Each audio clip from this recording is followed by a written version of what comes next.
Hello and welcome everyone, Lionheart here, and I'm joined by Legend of Total War, Hey, how's it going? Admiral Price, Hello. and Malekith Gardy. Oh god, he's got a webcam. Yeah, got his face this time, guys. You didn't get to see that last time. Look at that beautiful face. So yeah, we're back with the Total War Attila Roundtable review, discussing absolutely every single thing you could possibly think of Total War Attila. And last time we got up to diplomacy, I believe. Indeed. We covered the war system, and we were talking about AI aggressiveness when we realized that this should probably be a multi-parter. Yeah. Topped out about an hour last time, didn't it? Yeah, it was about an hour, and we'd only gone about a single topic, and we were like, maybe this should not be a one-go thing. Under AI aggressiveness, I was particularly wanting to look at the effect of sacking and raising on the overall aggressiveness of the AI. In particular, because the AI will, in Rome 2, only certain factions could sack, and other factions basically just had to occupy. So barbarian factions could sack, but non-barbarian factions had to occupy in the three different modes. In Attila, they made sacking and raising universal. And I just want to get a feel from you guys. What do you think of that mechanic in and of itself? Okay, I'll jump in on this one. I think the AI doesn't use the mechanics at all very well, because, for one thing, I noticed that sacking a settlement is almost worthless. It's only there to do damage to a city. It's not there for personal gain, because you will never make enough money to actually cover your own costs on a sack. And raising, it's just so seemingly random. Like, we see factions that are halfway across the map send one army down to an undefended settlement that's really not worth very much, sack it, and then go back home. Pointless. Yeah, like march an army all the way across from Britain to Rome, then besiege Rome. Well, not Rome, because they'll never besiege a walled city. But like a city close to Rome that doesn't have walls, and then just sack it and go back to Britain. Yeah, or not even that. They'll because the AI assaults in Attila, because it's actually quite easy to defend a city. Even if it's a full stack and you do end up losing, you'll do some significant damage to that army. That army will wander around aimlessly until you can be bothered to go and hunt it down, which really there's no incentive to do so unless they're raiding, and even then it's like, I'll get to that. I mean, there's other issues to worry about. Yeah, I mean, from my experience with kind of the AI, oftentimes when I'm kind of expecting it to take my city and I'm going to have to fight back, take some land, instead they've just sacked it and they've just gone again. You know, fought a difficult battle or something like that. You know, as Legend was saying, you know, most of the time you can take out a full stack with the garrison army if it's like a tier 2 city or something. Javelins up on a barricade can destroy 3 or 4 units easily as they come on in. But yeah, I've never really, very rarely have seen the AI actually kind of take territory. Because I mean, I've got to admit, even with the factions that like some of the Viking forefathers that have a bonus to sacking, that kind of make it just about break even depending on the amount of damage you've done to the city. The only time I really sack is if I'm playing as a migratory faction and just sack and raise. If you know, I'm not bothered in settling down there, and that works out quite well. But yeah, apart from that, I don't get why there is such a heavy focus on the AI. I mean, I guess I could get them sacking and then maybe taking it a couple of turns later, but just sacking and then going back home as if they're done with their campaign. It doesn't make that much sense. I'd love to see them try and just take settlements a lot more. Just a small note on the sack and raise thing. I don't see why that's a thing you should do, because like you walk up to a city and you can just raise it, but why don't you sack it first then raise it? So it just seems like a completely... That's what I always do, sack and raise. Yeah, either make it so you sack it and that's the only option you get on that city for that turn, and maybe you get more money for doing that, or you raise it and burn it all to the ground, so you're denying it to them. Why have this? You can sack, then you can raise. It seems a bit superfluous and a bit weird, and I don't know. To me, it just seems a bit gamey as well, because it's why I didn't really try and do it unless I was desperate for money, because it's just a bit cheap, really.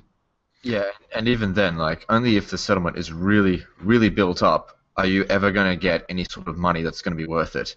I mean, a lot of times you're sacking a settlement, you might get 1,000 or 2,000 talents back, but your army upkeep costs are like 3,000, and that's for the low-tier units. You don't even cover your own costs, which to me seems ridiculous when you sack a city. I mean, armies like Attila, the Huns were able to keep getting richer and richer and richer from sacking, but you just can't do that in Attila. It's not an option. Yeah. One problem that I think that the sacking mechanic brings in, which I think is particularly troublesome, and in fact I think made my entire Western Roman Empire playthrough even possible, was the fact that the AI is so intent on sacking and raising, it never grows its own territories. And what that ends up happening is that in previous Total Wars, you would basically have a one or two factions in the east, west, north, whatever, become big, and then you would become big, and then there would be a giant clash at the end. There's no clash in the end, because they're so focused on sacking and raising that they've destroyed everybody else, but they're still a 3-province minor. The only time you do get a big fight is the Sassanids, because they've got their 6 stacks and each of their little client states has got their 3 or 4 stacks. That's the only time you get it, and then it's cheesy as hell because it's one exception, and it's cheesy as hell because they just print money from their client states to endlessly build armies instantly. I mean, yeah, really. I mean, I guess it comes back to the whole thing that, you know, Attila isn't an empire building game; it's a survival game that they've created. Yet, I think a lot of us just would prefer to play it as an empire building game because the sacking mechanic and the amount that the AI raises.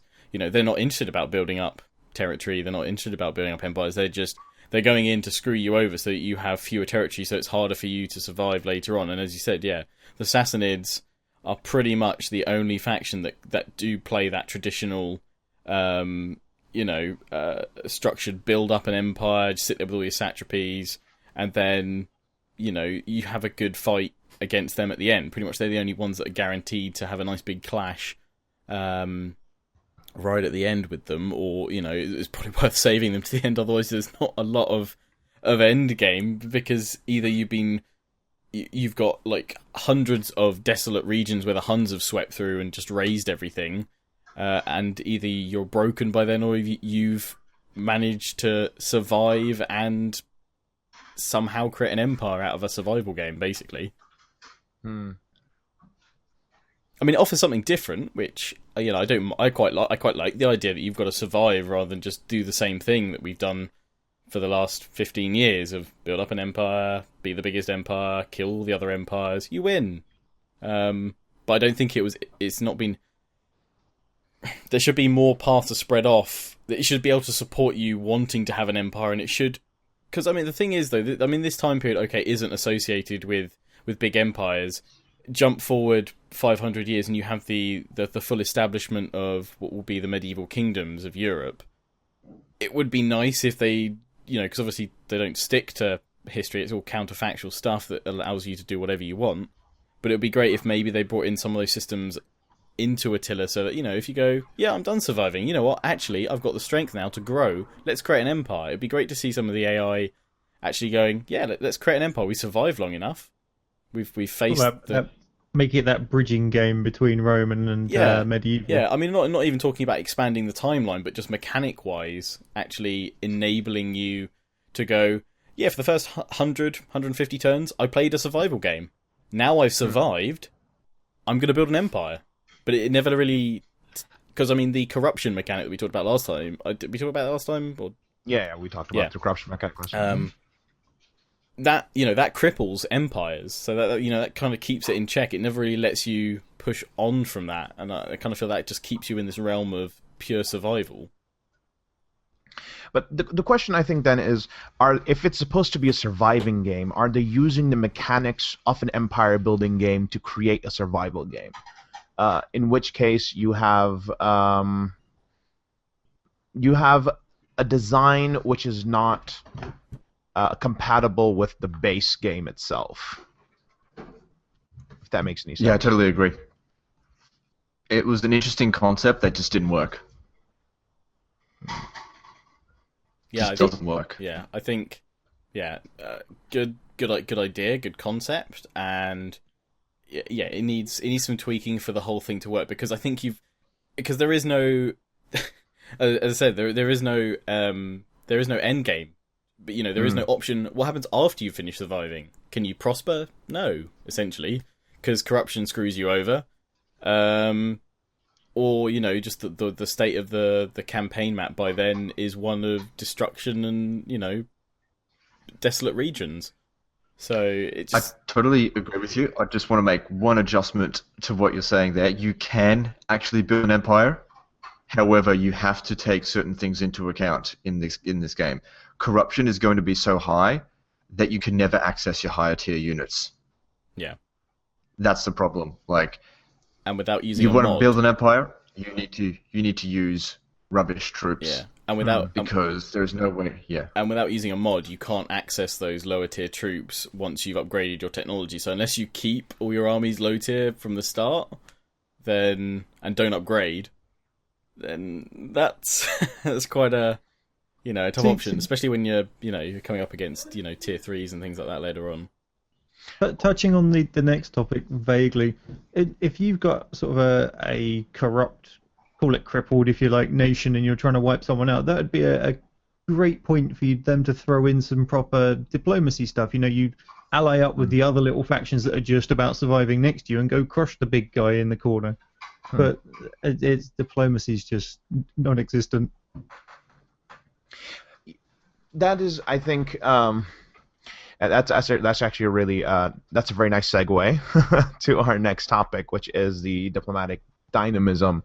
And I was going to make a video / blog entry about diplomacy, and I think one of the major problems that we have with diplomacy is that there's really only two states of affairs in the entire diplomatic system. It is you are either at war with somebody or you are at peace with somebody. There's no complication to it. There's very few intricate webs of alliances. There's no alliances based not on mutual friendship but on mutual hate of somebody else. There's no wars that have particular goals in mind. It's very much you're either in a state of total war, which means the end goal is annihilation, or you are in a state of peace. And how do we move? Well, first, how does that play out in Attila? And does Attila do anything differently than previous Total Wars in this? I would say it does not do anything differently. There's nothing in Attila that we haven't seen before. I'm sure we can all agree that having a client state is almost pointless because you're guaranteed to lose it for no reason. They will just declare independence because it's been 3 turns or whatever since you subjugated them. And then you get to a point where you think, why did I even bother subjugating these guys in the first place? They were paying me 100 per turn, and now I have to go back again to kill them. So I'm just going to raise their settlement. Because there's no point occupying it, because that'll cripple me as well. So you just end up with this border around yourself that's completely desolate, and you just end up, I don't want to even know my neighbors. I don't want any neighbors, because they're all annoying. Peace is annoying. War is annoying. Subjugating them's annoying. There's no option that you want to have with your neighbor. So the option is get rid of your neighbors. Burn them. Burn them. Yeah, no, totally. With that beautiful raising animation. The animation for raising is incredibly awesome. Yeah, I do really like the nuclear blast that you get on every territory when you set it to go. I mean, yeah, that's really nice. But yeah, they're definitely just echo what Legend said. You know, it's not offering really anything new. Diplomacy wise, there's no new options there that we haven't already seen before in some form or another, which is a shame because it's, it doesn't need to become overcomplicated like a grand strategy, but it could do with a few more options on there at least to just branch off alliances, have different impacts for how you interact with other factions. There's more surely talking to another faction than finding out if they want a non-aggression pact, a trade agreement, or if they want to marry a daughter off to you, basically. I'm sure there's better things Which, to by talk the way, about. Totally useless. It's just like they put it in for the game, just to put it in for the game. It does nothing. It's like, oh, we married your daughter. I'm still going to declare war on you straight away. You're going to have no diplomatic repercussions. I have had one good experience with marrying off daughters. In my Saxon Let's Play, I managed to marry my daughters off to Attila. And I'm really good relations with them at now, like 300-400 or something. I mean, to be fair, they could just turn around because they're the Huns and just start wiping me out. But right now, I quite like the fact that I've got these hounds running wild, just raising everything in front of me, which actually screws me over because I need the land they're raising. So, but it's a twist. It is something different. But yeah, I ended up marrying in my Eastern Roman Empire campaign. I ended up marrying my daughter off to Attila the Hun. No, sorry, I got Attila the Hun's daughter. Nice. And yeah, for my emperor, and I'm married into the Huns, and they've been really good in-laws so far. Oh, great! Yeah, always turn up at birthdays, and some heads. They don't interfere heads. very much. Yes, exactly. Yeah, and in my Hun campaign, maybe I just have really bad experiences with this kind of thing, but in my Hun campaign, I tried to get Attila married about 10 times, and he died alone, with no offspring. Oh. Sad and alone. Oh. Nobody wanted to marry the king of the world. Nobody wanted to even sleep with him. He had no bastard children. He died with no heirs. Wow. See, I don't believe you're playing Attila now because you just said there's no bastard children. I just don't. Yeah. There's bastards everywhere. Oh my god. Yeah. He was the only one in the Hun tech tree, family tree that was a virgin when he died. Had he somehow been castrated? I've got to admit, I do love that option that you have that, but I don't understand that because really, I guess it's purely motivated out of fear that you become more loyal to someone. But to be fair, if someone chopped off my balls, I'm not going to be like, I will now worship you as my new master. Plus 10 loyalty. Actually, a lot of very loyal Byzantine generals, and this was a classic Byzantine and Persian tactic, was some of the most loyal people in their courts were eunuchs. And I've never understood that myself, where how you could be really loyal to the people who castrated you, and yet that actually seems to be historically very accurate. Yeah, guess I think you need to cut the balls off at a very young age before they understand the pleasures of what having balls are like.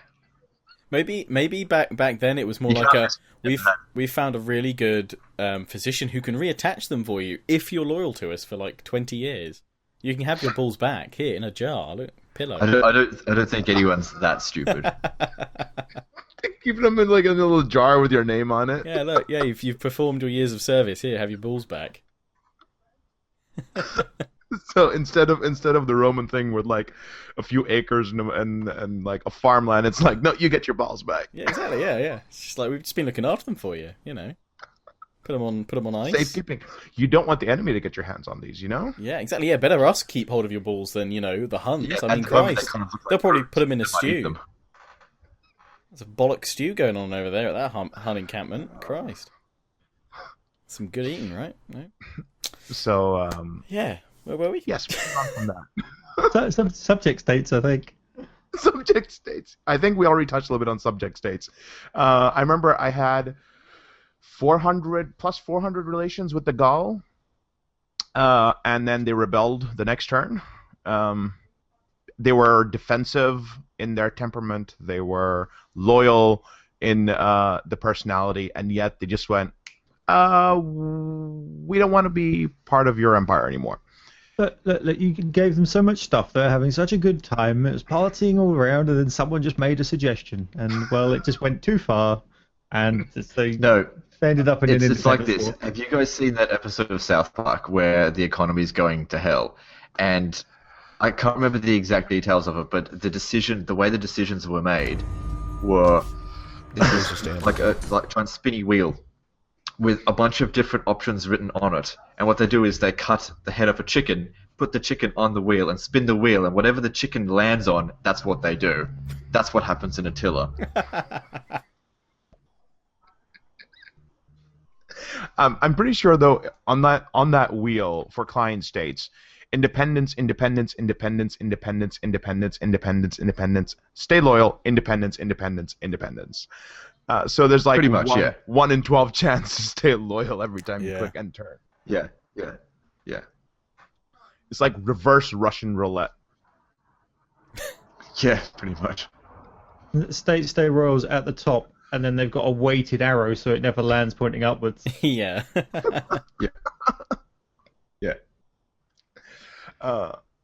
Okay, so I do think, though, that... Oh, No, further. just one more thing. No, go for I it. do think that the chance of them actually declaring war on you when they're a subjected nation does actually depend on the balance of power. So if you're weaker than them, they'll declare war on you, even if they like you. But if you're vastly stronger than them, they'll still declare war on you, but they'll think about it for a few more turns. Yeah. Do we really want to? They'll spin the dial like twice more. Spin the chicken. Yeah. Just see what happens. Yeah. It's a sign. They're just a little bit unsure about it. Yeah, look, we'll still do it because he's at war with like 3 other people. And we'll sack his settlements and then do nothing else. Yeah, exactly. Hang on. One thing I do have to point out: you go make a new client state by freeing someone. They've got no food buildings, no sanitation buildings, no happiness buildings. Yet somehow they've turned later. They've got 2 full stack armies they're quite happily supporting, running off across the map. Mhm. What the hell? AI bonuses. Yeah. Yep. Is AI there? bonuses are AI bonuses. Can I in segue the- to the next one? Further. I just want to say, in my Vandal campaign for the last Roman, when I got to 40 settlements, I annexed the Visigoths, and I checked all of their buildings. They had no food, no public order buildings. It was all just military building here, military building here, military building here, military building here.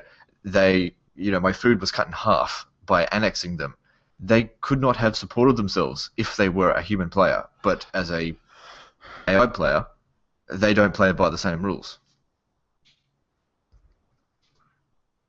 They just don't need to. Okay, so segueing onto the next topic, which is agents. There's all these lovely options like deploy agent here, and you can incite corruption or upset the public order by -5. Oh wait, AI bonuses give them +70. Yeah. Points of having that at all as an option. Yeah. 0. Yeah. Okay. none. One thing I want to ask you guys: have you in Attila been able to successfully manipulate another agent over to your faction? I've achieved it once.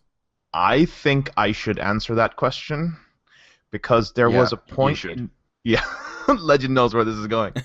I ended my Western Roman Empire campaign with 30 priests and 25 spies.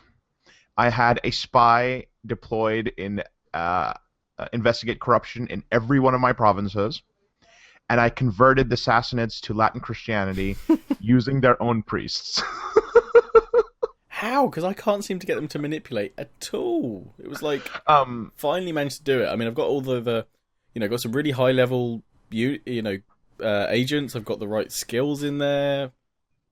It really snowballs. So the first thing to take a note is you have to get your spy full cunning, as much cunning as possible, and then double extort, and then you go after priests with your spy.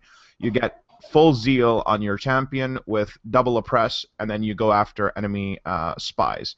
And on your priests, you go after priests you can go after everything. And the full authority and just spam it because going full authority gives you a bonus on critical success chance rate.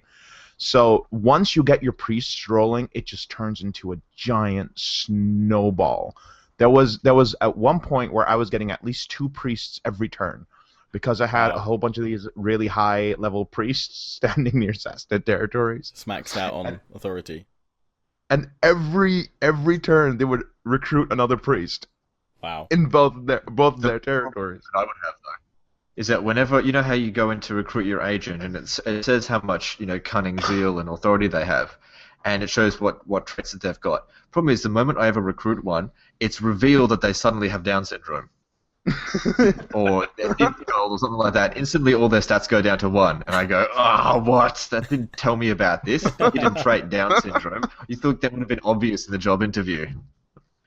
That's like an arranged marriage, where it's like the girl sitting there with like the thing covering her face, and then you lift it, and it's like, oh, she's got like a giant beard, and like 2 teeth, and Marrying Gollum. And she's called Derek.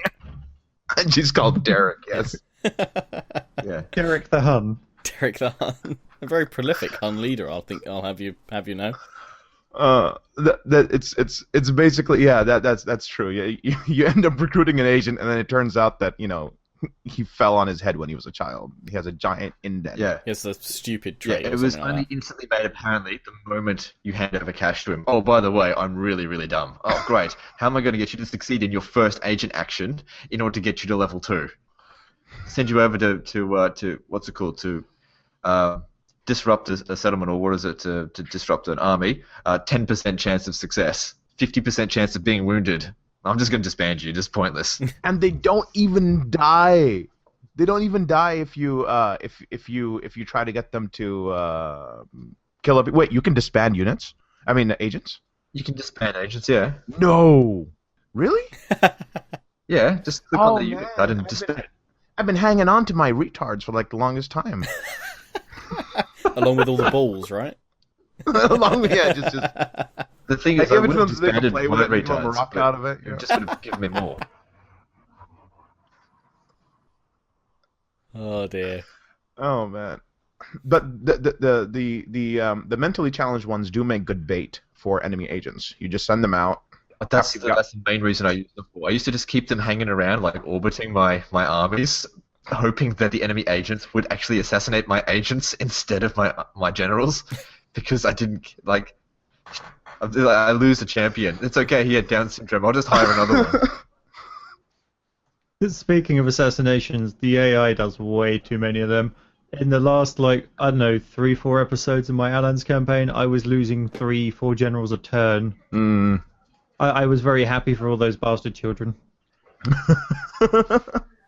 I lost my my faction's king, the emperor of Eastern Roman Empire, Flavius Arcadius Augustus, and then we did like a little memorial for him and everything. Oh.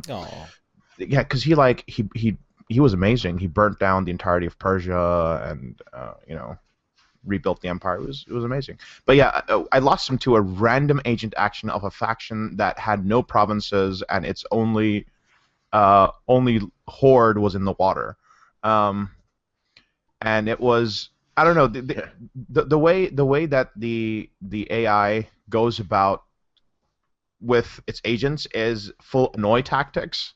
It's not, they're not a part of a plan. It's how can I annoy the player most.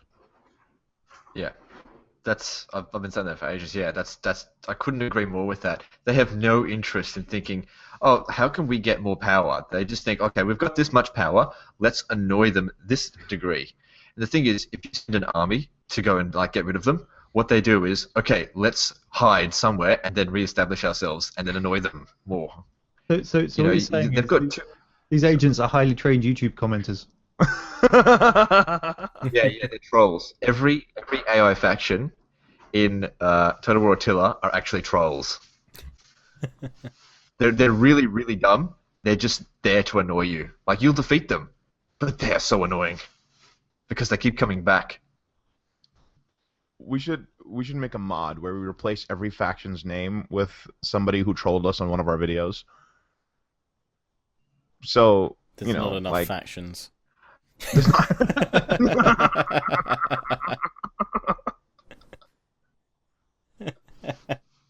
You guys know who you are. Just rotate them now and again. Rotate them in, yeah. This is the first season's roster. Then we'll rotate it. Let's have them as family members. Just the whole family tree just full of trolls from YouTube. See, that would encourage me to actually play the family tree game, and then So you just assassinate them all. Yeah. Yeah. Wait, you assassinate all your family members? If they were those guys, probably. Oh. Just castrate them all. You know, that is Wait, actually... you guys get trolls? I never get trolls. That's because you don't read your comments. Yeah. A bit under the video, mate. Yeah, pretty much. I stopped reading my comments, yeah. Oh. Although I found, I think 3 years ago, you commented on one of my Medieval 2 videos. I was very happy seeing that. Me? Yeah, you. It was when I fought the Mongols, and you gave me like a suggestion on it. Anyways, moving on. And that's Rich coming from me, who says to his subscribers, "Don't ever give me a suggestion. I will hate you if you do it." You It start came off across like because- 5 minutes in one of your videos going, "Don't give me advice. I hate advice. Stop giving me advice." It's because I get so much and it's conflicting advice. Like, I just get so much conflicting advice. I just stop it. I can't handle it. Hey, I guys. don't want to listen to this anymore.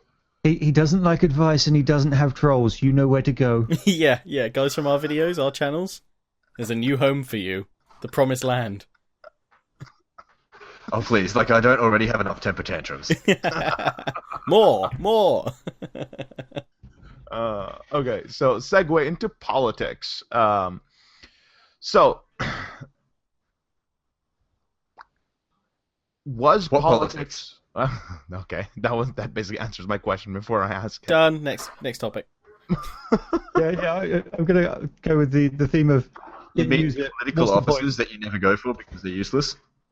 Yeah. Mm, It's just like the whole time. Here's think a political office that'll give you +5 influence per earning situation. Cost you 50 influence. You'll never have 10 earning situations in your 8 terms office. I will say though, the UI is beautiful. Yeah, The politics UI, very intuitive, very beautiful. yeah. I think it's definitely. You didn't a have good a step. wide enough family tree then. I am fed up with scrolling. That's kind of like I'm glad that's you kind can of zoom like out saying like what you just said is kind of like going to a restaurant that's got really nice pictures on the wall, but the food had like bugs in it, and it was like just made you have diarrhea. now. Every like, Chinese The restaurant. I've food ever was been to. awful. The service was terrible, but I really liked the pictures on the walls. But I I didn't like go the there for the pictures. pictures on the walls. I like the pictures. I wouldn't necessarily You go wouldn't go back, back but there the and eat pictures them were again. nice. It's like I like looking at the pictures, but I don't want to touch them because it's sticky. But What type of pictures you seen in your restaurants, bro? I don't know. They're like really dank places, but they've got nice pictures of food on the wall. But yeah, no, like the only time I found them really useful was with the Huns, where I could actually with the traits and a bit like retainers that I could give to my generals, I could actually make it so I could just recruit the highest tier experienced cavalry, pretty much straight away by just putting one of them into the right political office and things like that.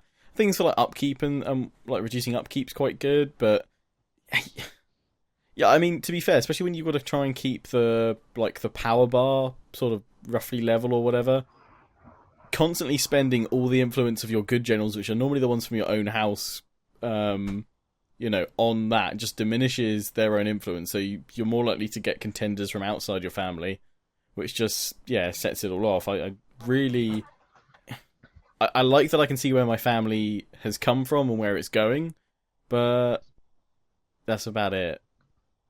In a 125 episode campaign, I did not look at the power and control bars once.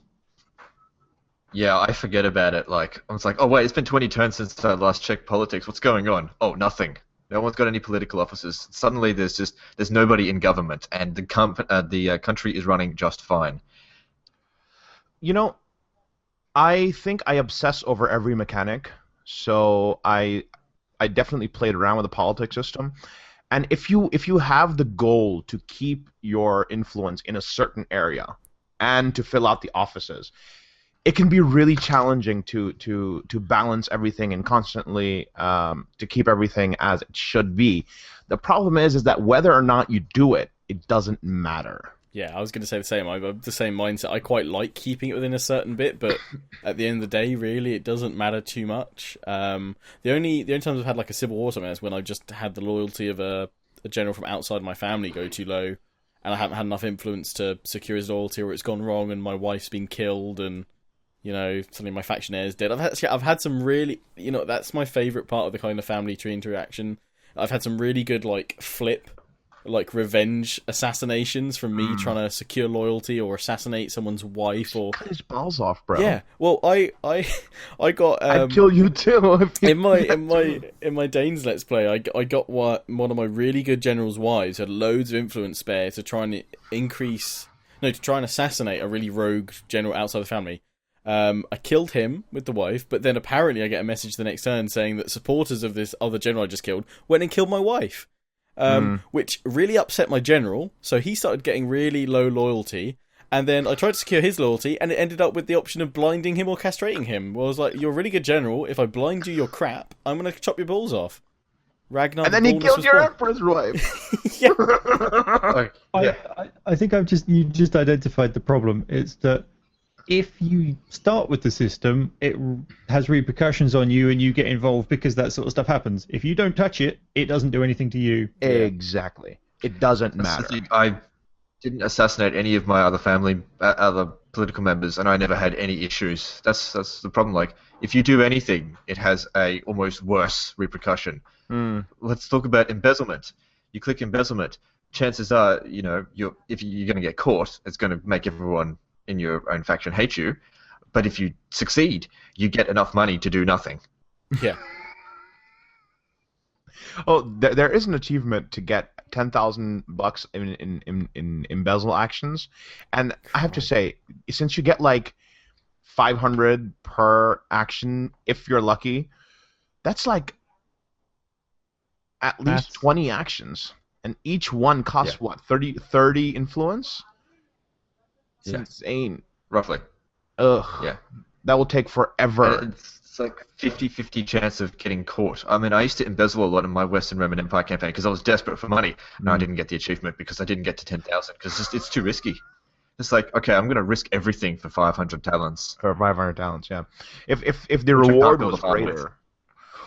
What I would like to see is, from the embezzlement thing, is if it worked kind of like, and this is a completely different game, but kind of like Tropico system, if you've played Tropico, where you can get money in your slush fund, and what ends up happening is you can then use this money. The money is different from your treasury.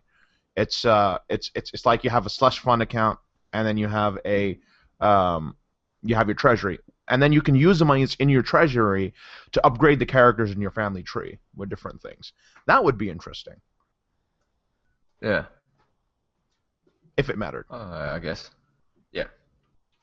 But how do you make politics matter? That's the question. I mean, somebody said, "Oh, you don't give suggestions." All right, so suggestion time. How do we make politics matter?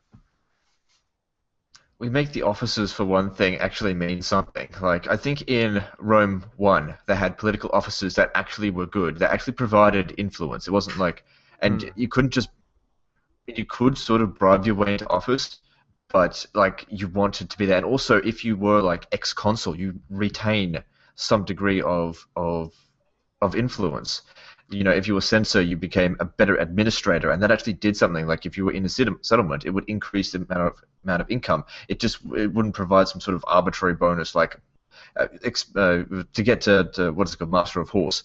You get +3 influence per earning situation. I mean, there's also the extra experience per cavalry unit, but I don't know. I never really took much interest in that.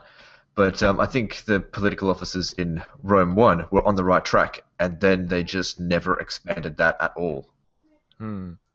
Actually, go ahead. I was actually thinking about Empire Total War. They kind of were scratching the surfaces of a good political system because the cabinet that you have in your government in Empire Total War was extremely important. You had to have a good cabinet. It made a huge difference. They just never expanded that. Yeah, that is true. That's definitely true. Yeah, I really like the cabinet system, the way that you could choose bring different cabinet members in and out, and also you were restricted on whether you had free roam of removing them or putting them in, depending on whether you had an absolute monarchy or democracy or what have you, and that whole voting system. I think actually that was probably stronger than what we currently have in terms of it. It just worked, and yeah, I mean, you could play the whole game without looking at the politics. I think that's probably a trend actually. Yeah, you don't. I don't think any Total War game so far you really need to touch the politics system that much, but at least there were some slightly more reasonable kind of bonuses, especially like economy and justice wise, and penalties, if you got the right or wrong cabinet member. Yeah, definitely, good shout there. Yeah, I agree. Yeah, Empire Total War I think has the best politics, which is weird because Empire Total War is almost synonymous with the dark age of Total War. Yeah. Oh, Empire was interesting. Empire was a fascinating experiment. New engine, lots of new problems. Oh man, my favorite is when the AI would run into range and then just start shuffling its troops while getting shot, and then once the entire they've lost half their men, they would just charge. Anyways, the nightmares from Empire. Did you know about the cannon exploit? What's up? The cannon exploit. If you had cannons and they didn't, they would always march towards you. Oh yeah. All you had to do was drop your cannon, and they would walk away. And then as soon as they get to a certain distance, you'd reattach your cannons again. Wow. This is how I blitzed it. I did Empire Total War in 8 turns, Christ. All settlements in 8 turns. That game was so full of exploits. It was like the game they made for Legend. It's a shame though, because I mean, I don't know about you guys, but I always see it very popular with viewers and stuff doing a series on it, just because the scope and scale of it is the largest of any game. I'm sure they'll revisit it at some point, but just that sense of scale. It just tried to bring in way too much in one game, so that kind of none of it was really as high a quality as we'd have liked. The biggest problem with Empire is that it was the successor for Medieval 2, which is arguably the best Total War that they've ever released. I'll second that shout actually. Yeah. It was such a huge fall. And especially going from one engine to another engine, and then trying to mess around with that, and the problem is though, you go back a couple of years where they went from Medieval 1 to Rome 1, which was probably the most orgasmic experience anybody has ever achieved in Total War. The jump from Medieval 1 to Rome 1. That's true. It was significant. It was a significant improvement over Medieval 1. I lost weeks of my life because of that game. I regret nothing. I let the game out to a friend of mine. We didn't see him for a month. And next time we saw him, he was just muttering urban cohort, urban cohort, urban cohort. Okay, so he had the best eyes I've ever seen. Anyway, continue. So we've been through agents and politics. I think the basic consensus we almost came to with politics was that it's really fun when you start tinkering with it, but it matters very little altogether. And so we have to make it matter. It has to matter for it to be actually worthwhile to spend time into. You can't have a feature in a game that doesn't matter. Yeah. I feel like though with most of Total War, there's only 2 things that matter. And that's the declare war button and the sign peace button, and that's about it. I was actually going to say that. Those are the only 2 diplomatic options that I use. I'm pretty liberal with the declare war button, and I'm pretty sparing with the peace button, though. Don't forget the raise button. That's an important diplomatic one now. Chop off balls. No, that comes under family politics. Should be on diplomacy. I will give you my daughter and $10,000 if you give me your emperor's balls. You should be able to demand balls in peace treaties. Use it as ransom. Shogun 2. Give your balls back. Yeah. Instead I of heard they had some pretty good surgeons back. Have you put it on ice? You can reattach them, right? No, did they keep it in alcohol? Yeah, it'd be fine. Like pickle it. Just give it to the Egyptians. They know what to do with that stuff. Pickled testicles with names on the jars. Yeah, the problem is that they might use it in a feast. Oh, Oh. special ingredient for the stew tonight. What? These weren't ox testicles? Does anyone want a pickled onion? Oh crap! Well, we just fed all of our guests pickled emperor testicles. Yeah, Oh well. nice. They weren't bad, actually. Yeah, they were Yeah, yours. we should get some more of these. Just feed them their own balls. Okay. So, second unicism tangent finished. Let's go to the army management. In Rome 2, they introduced the mechanic of the generals having to be the army being attached to the general. What do we think of that mechanic as it is still in Attila? It's good and bad at the same time, the army management. Yes, I think it's important that every army should have a general, because in Medieval 2, I used to just, we could have captains or whatever, and I'd just send out one unit to go destroy something, which kind of makes sense that you wouldn't normally do that. But at the same time, you can't sort of just split your army off into two groups, which would be really useful when you're trying to hunt down the last remnant of something, and you just can't do it because you can't. Every single unit has to be attached to the general. They just can't. Yeah. They can't break off. And a problem with the recruitment is that there is no unit pool. You'll just recruit whatever's available. Like you could, if you have available to Praetorian, well, I got 5 recruitment slots, I'm just going to recruit 5 Praetorians. Whereas in Medieval 2, you can't do that. Yeah. Go what's available. Yeah. That's yeah. I mean, I've got to admit, I agree with Legend. I mean, when I first sort of heard about it in Rome 2, I wasn't that thrilled because I always was a huge fan of the Man of the Hour feature from Medieval 2 because I thought I love that feature so much. Because I love to Total War roleplay as much as I can, and the family tree definitely is a step in the right direction for me to do that, and I do that a lot. But Man of the Hour, I love that because, I'd have this new Man of the Hour, and then I'd get my princess or something to marry him into the family, the ultimate reward, basically, for fighting on the battlefield, and I thought that was a good system. Now, I can appreciate this stops AI spamming single units or just a couple of units across the map with no generals in, but it would be great to implement some kind of feature that if you want to split your forces, allow you to split your forces, but instantly have a pop-up and say you have to recruit a general to lead this new separate army. And if you have no extra generals available, then you have to wait until one's available or something like that. Or maybe, in that sense, maybe you get an option to promote someone through the ranks, and maybe you get 3 options. So maybe there's a guy with loads of natural ability, so he costs the least. Maybe there's a guy who's a senator's son, so it costs a lot because he's actually quite crap, but he's got a good name to him.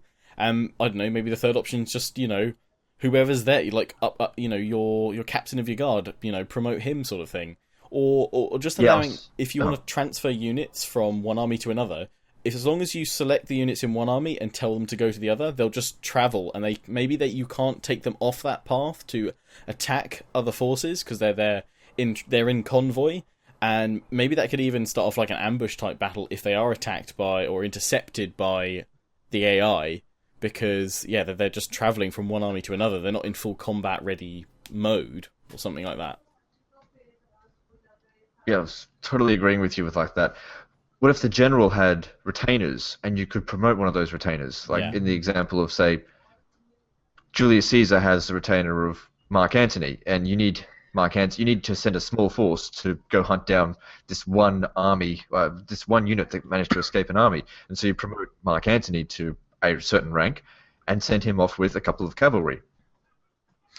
Another system that I was toying around the idea with was to create a system of campaigns so that when you send a general, an army to a certain area, that general isn't necessarily attached to an army, but is attached to a campaign. So it gives like this overall sphere where he projects his influence over, and then all those different you can split off different units within his sphere, but you can't send him outside of his sphere. Oh, without the general. So it's kind of like the general's aura on the battlefield. You can't exactly send him. So he could be there with his, his elite army, but you have all these small forces rallying to your cause around you, and you want to raise new forces or something. But they can't go too far because that's the associated campaign that general's on. Exactly. That's quite cool. Yeah, I like the idea of that. Of like Europa Universalis 4, where you declare war, but you don't just declare war like just with no reason. You have to have a reason for declaring war, and there's a war score in which you must achieve in order to get the goal of your war before you can actually start making demands on your defeated enemy. Whereas in Total War, you declare war, and you can just go in the opposite direction if you want to, or you can just you can be at war with somebody for no reason at all, and just 50 turns of war with no fighting, and then suddenly get a peace which lasts 1 turn. And this is one thing that I wrote a piece on diplomacy a while back, where I talked about how when you declare war, the AI should have an idea of what it wants in the war, and what it wants to achieve in the war, and what it wants to prevent you from having the war. And somebody commented on that saying, do you know how to program? And I personally do not know programming. However, I know what's been done in other games. And that is how the AI functions with Europa Universalis, where every single country has its national security goals and interests. So there are certain provinces it wants, there are certain provinces it wants to prevent its enemies from having, and there are goals to the war. And I think that's something, that kind of a system in diplomacy is something that you can really benefit from in Total War. In regard to that, you just direct those people to say a Paradox game does that exactly, and they do it well. Like when someone declares war on you, there's a reason, and it's not always I want territory. It might be regime change, religious war. They want to install a puppet governor. They want to subjugate you. They want to annex you or something like that, and that's their war goal. And the AI does it, and it's not pointless either. Like they do it, and it seems like, oh yeah, this makes sense. I mean, it makes sense that they would want the territory on their border that actually shares the same religion as that faction, but not my faction. That makes sense. They don't just go, oh, I'm declaring war on this allied nation, which we've been friends with forever and have excellent relations that we've got a marriage with, because, and they get into a song and dance about it, and then end up with a stalemate peace, which is seemingly happens in Total War. I completely agree with you. I think the way that war is actually thought of, and factions themselves are actually thought of, needs to be a bit more nuanced in Total War than it is right now, in general. Yeah. One thing I'd like to see for army management is, at the moment, the only way you can get more men in your city is to increase the city size for a garrison. And obviously, if, say, you own all of Spain, all of France, and you're fighting someone in Germany, you don't need a huge garrison on the west coast of Spain. You do need a huge garrison on the east coast of France, or the eastern border of France. So I think I would like to see is, I like the general system as it is. A minor tweak that would make it far more flexible is the general can recruit troops, walk to a town, and drop them off there. They then can't leave, but they can stay there. He's reinforcing the garrison. It's going to cost you in the upkeep if they just sat there and they can't go anywhere because your general's wandered off. So it's not something you're just going to dump absolutely everywhere. I mean, you can only... that's actually a really good point. And I'd like to bring up the thing that stops that in Total War Attila is the army cap. The fact that you can only, like in the beginning of the game, only recruit 2 armies is stupid. It's ridiculous. I think that you have a certain army cap because it should, and it has been in the past, been entirely based on the amount of armies you can afford or the manpower that you actually have available, not on an arbitrary number based on your arbitrary imperium. Yeah, I mean, I can understand having a limit on influential generals, which is what it's trying to achieve, but because it's nuked any ability for you to shuffle troops around defensively, it has that other side effect to it. Which is why I'd like to see a way for you to reinforce trouble spots without then having to leave the general there permanently.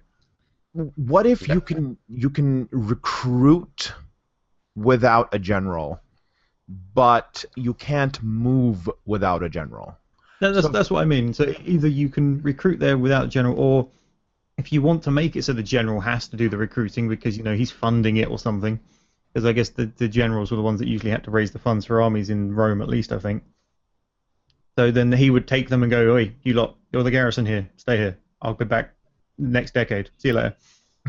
Yeah, so you could recruit units in any city or castle, whatever it is, and say you'd have to, if you wanted to move them, you'd have to come along with a general and pick them up, sort of thing.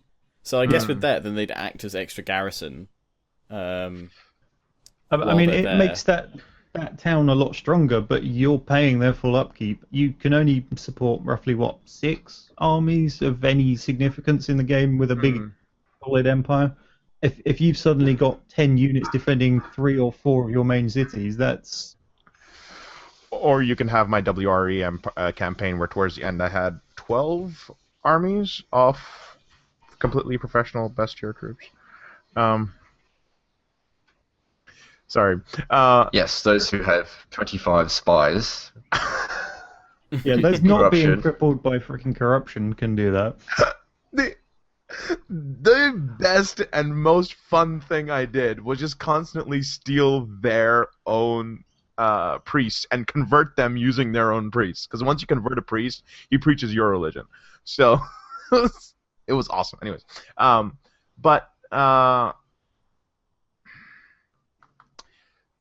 what if you can have a button that says commit to garrison? Something like, for example, a completely different game again, but taking inspiration from Mountain Blade, where you would go and you would recruit the troops, the general would recruit the troops, and then you would go to the city and then you would just drop the troops that you wanted to keep in the garrison off the garrison. So you could... So with that as well, could you... Because obviously cities and buildings add extra units in as bonuses to your garrison in both Rome 2 and Attila. So with that sort of system, would you propose that if you wanted to, if you were desperate of troops, would you suggest that you could actually take that garrison away into an army and suddenly make a desperate attack somewhere, which would leave your city completely undefended, as well as at the same time, if you had extra troops in your army and maybe, if your troops are garrisoned, it actually, say, I don't know, decreases upkeep by 20-30% or something like that, so kind of a bit of a bonus. But you could deposit, say, 5 units into your city's garrison itself. And then you could also have, based on the level of your city, a maximum extra garrison that they could take. I quite like that. I quite like that feature, actually, that you could... I like that you could both deposit, but also if you could take them out as well, because it's a risk-reward system there. That right, absolutely. Especially if you're low on troops. I believe we've had that. What's up? You're in charge. You're in Medieval 2. You're in charge of the garrison as well as the army. Right. It's not all just automatic. Right, exactly. You have to. You get a certain amount of free upkeep slots. Yeah. We've had all this stuff before. It's just been removed. Bring it back. Bring it back, and then some. I feel like whenever we start talking about Medieval 2, I feel like those old guys, back in my day, we would climb. Darn had the garrison. I am probably that's totally me. I'm the guy, I reckon, that everyone goes, he's the guy that keeps going on about Medieval 2. Well, that's because it's the best. Sorry. Yes, the graphics are outdated, but I still prefer it has the features that we need. Napoleon was really fun. Yeah. Napoleon was a lot of fun. Give me Napoleon with Empire's map, I would be set for life. That is the thing I hear the most. Just Empire's map in Napoleon, because it was a more polished, updated version, and it just didn't have that scale. But that's probably because the scale was one of the things that were crippling. That was crippling the whole thing. Exactly. Although there were good ideas that were implemented with Empire. It was just the big thing that I saw with Empire in all the previews when they were talking about it was that, oh my god, for the first time ever, naval battles in a Total War game. Plus, we're giving you the biggest theatre of war, 3 theatre of wars. Plus, we're giving you all this control over this. The most units we've ever made, all this complexity, and it's it was just too much too soon. Really, I mean, probably could have stuck with maybe just Europe and a bit of I don't know. Maybe you don't even need to go to America. Just have them as like trade node little areas or something like that, just to go and trade with and leave it at that, and just tweak the other features. I would say that the amount of units were not really a problem. It was the AI ability to function with anything was the problem in Total War Attila, not Total War, Empire. They just were incapable of functioning at all. Like, they'd have an army and could find a way to glitch them out every single time, especially if they were in a fort. Like, they were retarded inside of a fort. The AI for Empire, you could just have a camera on it and constantly play the circus music, and that would basically fit everything the AI was doing. Anyways, it's been an hour, and we've covered miscellaneous campaign map topics. So next time, I think we can start with unit balance. Yes, Malcolm. You missed skill trees. Oh, we missed skill trees? Oh, I think Legend has a couple of things to say about skill trees, right, Legend? Yeah, I got a few things to say about everything. Although I'm not very well known for voicing my opinion, so I don't know if I should. Are you sure, buddy? You don't wanna put it out there? Yeah, you're always very quiet. Yeah, it's not really me. I don't want to offend anyone. It's just not me. I'm constantly wondering to myself, but what does Legend really feel? What is the man beneath the legend like? I really couldn't be any more bluntly honest, to be honest. Okay, so do we want to say something really quickly about skill trees, or do we just want to go on to... do we just want to Garbage. As far as I'm concerned, there's two. There's the military tree and the civil tree. More decisions, more choices, any kind of flexibility. The legacies in Rome's armies, I just look at them and go, I hate all of them, except for like the top one and the bottom one. Everything in between, I just see it as a just rubbish. Just rubbish. I'm the same with... And it doesn't work either. With Attila's, like, the only ones I really want to get are the immunity to snow attrition and anything that gives me extra campaign map movement range, basically. Right. Those are the ones I'm interested in. You don't like the +3 morale while fighting Romans? I'm good, thanks. The unnoticeable bonus. I'm really good, actually, with the no plus especially 3. when the only thing that matters in a battle is whether or not your general dies, as far as morale is concerned. I don't think there were any Romans left when I got access to the +3 Romans. Although, to be fair, every rebel that spawns is most likely to be a Roman rebel. Yeah. And I unlocked the immune to snow attrition just as I needed to march into the desert to fight the Sassanids. Oh yeah, the Huns things that immune to snow attrition at the very end of the campaign, right after all the snow is all gone anyway. But it's all it's so stupid. Okay, so that was I think fairly tight consensus on skill trees. Yeah, I mean, I like the idea of them, but just make them way more meaningful, or just interesting. They're so not interesting. I like the ones for the Celtic factions a lot more. Is it the Celtic factions, or one of them have like a lot more? And for generals themselves, like for public order, really early on, they're quite useful. Our Hot Sea campaign ones are so much better than my Alani ones. Our Abdanian ones, they're so much better, the Celtic things. Yeah, they're loads better than any of the other factions. It's like they actually thought about them a little bit longer and went, actually, those would be some more useful stuff. Because they were DLC. The one that really gets me is admirals. I heard that. Admirals, to upgrade their ability with naval units, have to make sure they're really good at drilling infantry troops first. Yep. You've got to be master of everything before you actually get to the one thing you want to train in. Yeah. Learn everything else there is to know before you learn the thing you want to know. I feel like... go ahead, Malcolm. I was going to say, you have to make sure you know how to spear wall before you can row. Exactly. Priorities, right? I think that's the big problem with Attila, is that nothing seems to make, or a lot of things just don't seem to make a whole lot of cognitive sense. Like, you just think, why is this connected to this? It makes no sense. And why do we have to go through these arbitrary trees to get to something that doesn't seem connected at all? I feel like what I'm hearing altogether when it comes to this miscellaneous campaign topics is whether it's agents and politics and army management and skill trees. Well, army management was a little bit different, but skill trees definitely is. They have a whole bunch of really good ideas, but they don't matter. Yeah. And that's the issue. Where you have a really good idea with agents. Like, agents can be really powerful. But you can go an entire campaign playing on the hardest difficulty, doing the most difficult challenge, as Legend did with his Western Roman Empire campaign, and not even touch agents. And not even touch politics. Not even care about skill trees. And not even access a single tier 3 unit. And therein, I think, lies the major problem, where we have a whole bunch of these features that are really good ideas, and if they mattered, would make a really fun game because you're constantly balancing this and that, but they just don't matter. Sorry, there was just one thing I just have to throw in there because this is what I found. This is it's at the end of the campaign, which I found both hilarious and utterly frustrating.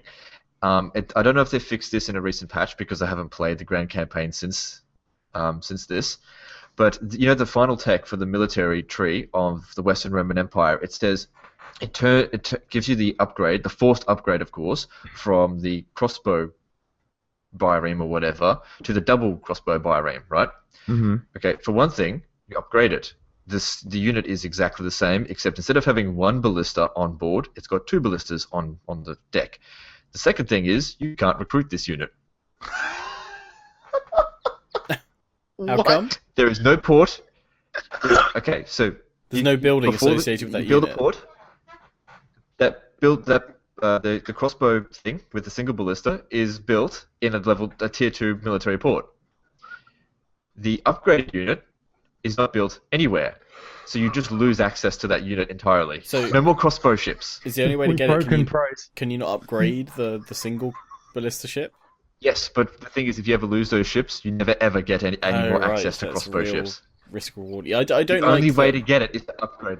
I really don't like the fact, and I'm sure we'll come onto it next time, but I really don't like the fact it is the final tech as well. It's the final tech in the military tree, so it's like the goal to get, and I got it, and I was just like, this is actually detrimental, because not only did this extra unit just replace and then vanish my crossbow triremes, which at this point I really needed, but they're actually hugely more expensive and did nothing extra. Like, you don't get this ship to have ballistas on it because you get them to get crossbows, and the crossbow units are actually the exact same. They just cost more and are completely not recruitable. You've taken the blueprint for the original ship, you've scribbled all your modifications on it so you know how to upgrade it, and then gone, oh shit, I don't know how to build the original anymore. Yeah. I mean, I've got to admit, I'm sure, as I said, we'll talk about it next time, but I hate the fact that once you upgrade your technology, you cannot come back to the lower tiers. Yeah. I know there's loads of mods now and overhaul mods that include that ability, but Yeah. Anyways, and also the upgraded unit is infinitely more expensive. And does very little different. Ridiculous with you upgrade. Yeah. I remember when I was playing as the Huns, the unit, the horse archer, was just like, okay, cool, 100. It's 100 cost in upkeep, and here's the next horse archer, and it's 300 cost in upkeep. It's still a horse archer. I think that face was he wants to stop. I switched the video feed over to you, Admiral Price, as you were like, because we're at an hour and 8 minutes, and I think that's quite a bit for. Opened up a can of worms. This whole review is gonna be a can of worms, bro. But I think that should be it for this time, right? You guys, I think we're comfortable stopping here. Yeah, sounds good. Balancing next We've time. covered a fair bit. We managed a whole 1.5 topics. Boom. Out of 7, 8. Cool. So only 2-3 more parts to go. Oh yeah, no problem whatsoever. Timeline for this. All right, and I particularly like I'm very biased to Legends send off. So if Monsieur Total War, you would do us the honor. What, you want me to do my send off? Yeah.